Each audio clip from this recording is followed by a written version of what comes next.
Greetings and welcome back to the Casual Wargamer. Continuing our look at the Grotmas detachments, we're going into the Tau Empire with the new Auxiliary Cadre. The first time I saw this, I was like, I'm confused. We've already got one for Kroot. Why do we need another one? And that is in fact one of the main complaints I have seen online about this particular detachment.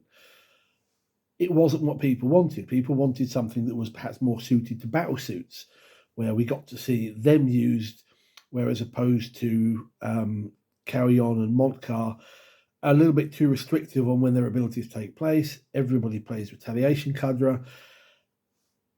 People wanted something a bit different, and I can see where they were coming from with this. We've already got Kroot. But if you actually take a moment to look at this detachment, there's a lot more to it. There's quite a bit of nuance and a little overlinking of abilities. I think you've got to be a skilled player to make this one work. But I actually think this could probably do a really good job on the battlefield. So let's take a look and see what you think. So the Auxiliary Cadre has a special rule, well, two special rules, called the Integrated Command Structure. So the idea here is you will play your Tau, and you will play Kroot, and you will play Vespid. It's a nice mix and match, whereas the other detachments in the Codex probably force you to play more Tau and less everything else. So this is a nice combined arms, as it were, style detachment. So the two abilities are Kroot and Vespid have targeting triangulation. And the rules for this are, while an enemy unit is within 9 inches and invisible to this unit, each time a ranged attack made by a friendly Tau Empire model, but not Kroot, Vespid or Titanics, targets that enemy unit, improve the AP of that attack by 1. Nice. So they sit there and they target and they go, this is what you want to shoot at. This is where you get it. Tau Empire units, excluding Kroot and Vespid, have the following ability. Localized stealth projectors. While a friendly Kroot or Vespid unit is within 6 inches of and visible to this unit, the Kroot or Vespid can only be selected to target of a ranged attack if the attacking model is within 18 inches.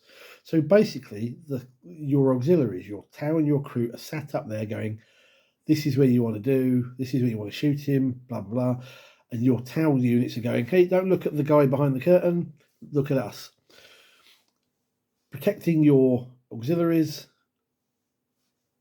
and getting the benefit of being able to shoot things with extra AP.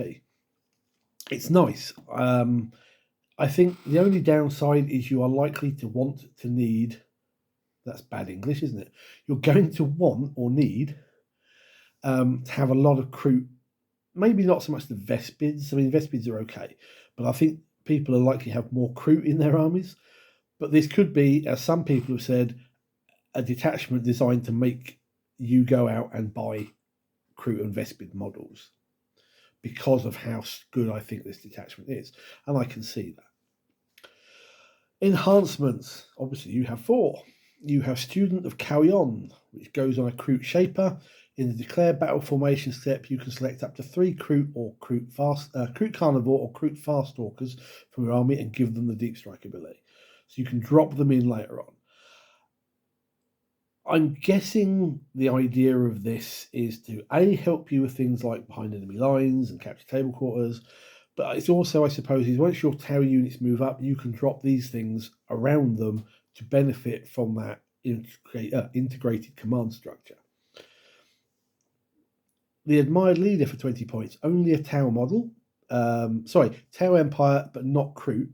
In your command phase, you can select 1 Kroot or Vespid unit within 12 of the bearer, and if you do, until the start of your next command phase, improve the leadership of that models in that unit by 1, and while such a unit is not battle shocked, they get +1 to their objective control.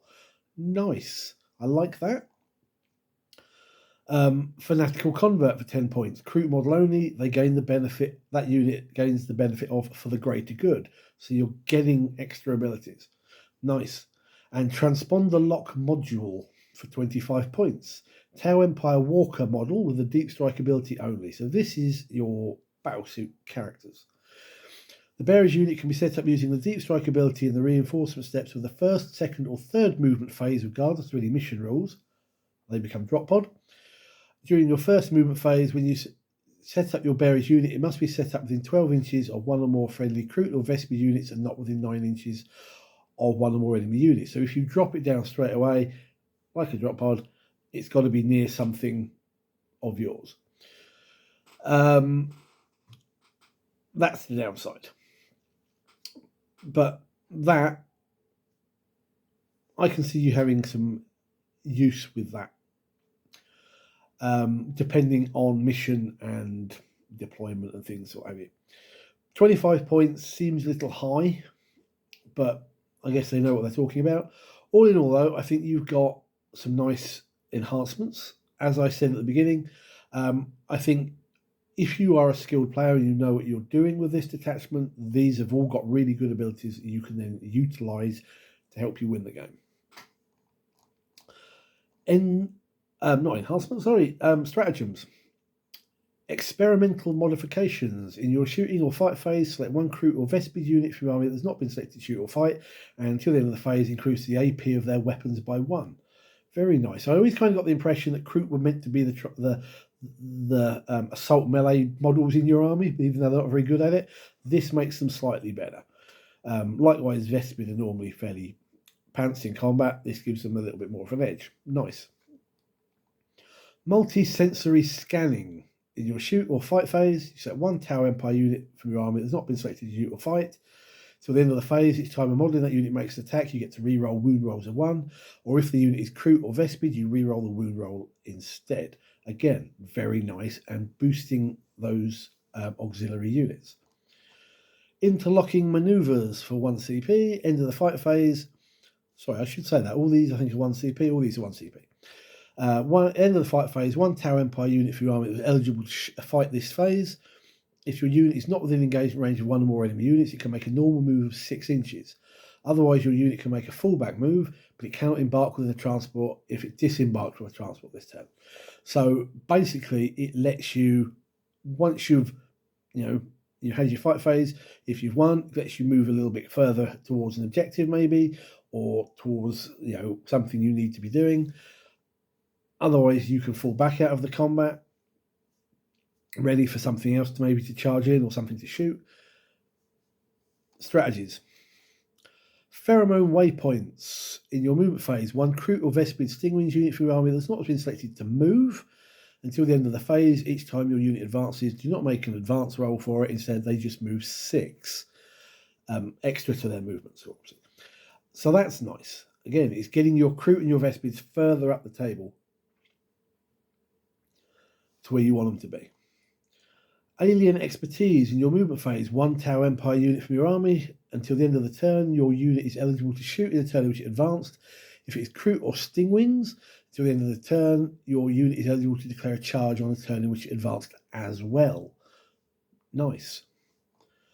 Lastly, guided fire. In your shooting phase, one Tower Empire unit from your army, but not Kroot or Vespid, that's not been selected to shoot. To the end of the phase, add 1 to the strength of the ranged weapons equipped by models in the unit.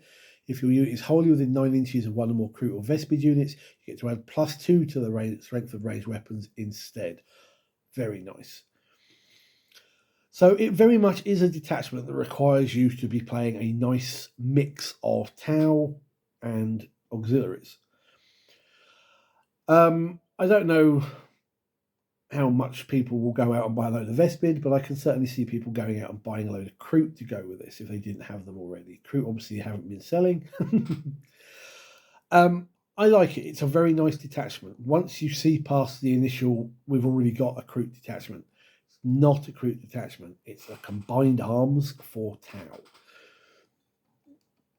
So all in all, this one, I think in the hands, I've said it before, I'm repeating myself, but in the hands of a skilled player, this will probably be a very good detachment.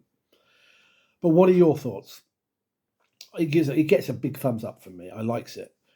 What do you think? If you're a Tau player, do you agree, disagree? And let me know why or why not down below, and let me know your thoughts on it. In the meantime, thank you guys for watching. If you can do me a favour, hit the thumbs up, hit the subscribe button. I will see you in the comments and in the next video. Until then, take care, good gaming.